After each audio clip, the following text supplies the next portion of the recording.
Here we are at Vancouver Mall at a quaint little restaurant called Pretzel Time.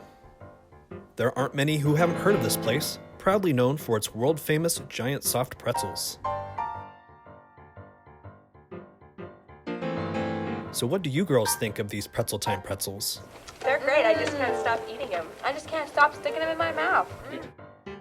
You heard it here, folks. These critically acclaimed morsels have come a long way. As a matter of fact, many ask for the secret recipe. Of course, we can't give this out, but we can give you a few pointers. First, you'll need to make what is called a start. This consists of 2 ounces of yeast and 1,750 milliliters of 100-degree hot water. This should be mixed together and left to sit for 5 minutes.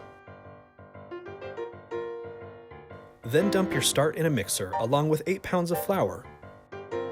Mix this for 5 minutes. Pretzel Time adds a few other special ingredients, but you'll get the same effect. Now you've got your lovely lump of dough.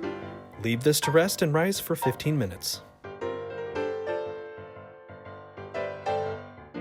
When making pretzels, slice dough into 4-ounce chunks. Roll your pretzels out to about 3 feet. Give a twist, and voila!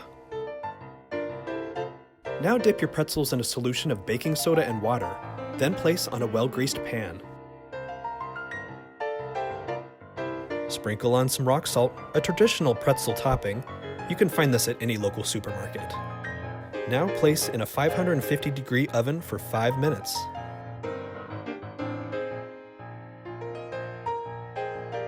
And there you have it, nice golden brown pretzels, soft and delicious.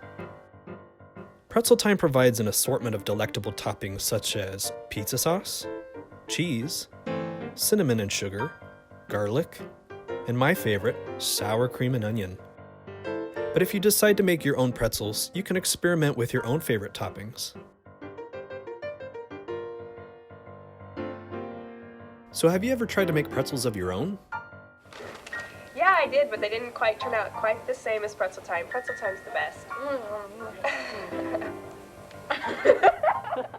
Stop by today and give one a try. It's always Pretzel Time.